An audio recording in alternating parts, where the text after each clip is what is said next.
Hello, in this video we will learn how to skew image in Excel.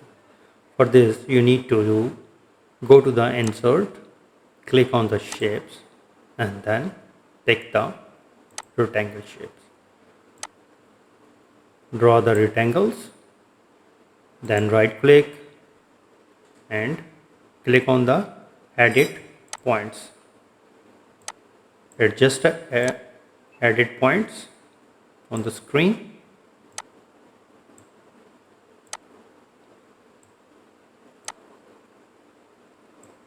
Then right click and go to the format shape.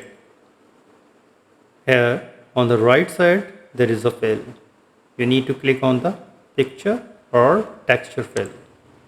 Click on that, click on insert, pick the file from the locations. Click on from a file and here I have a picture. And there you can see that the image has been skewed in Excel. I hope you like the video. If you think the video is supportive, please comment, share and subscribe. Thank you very much.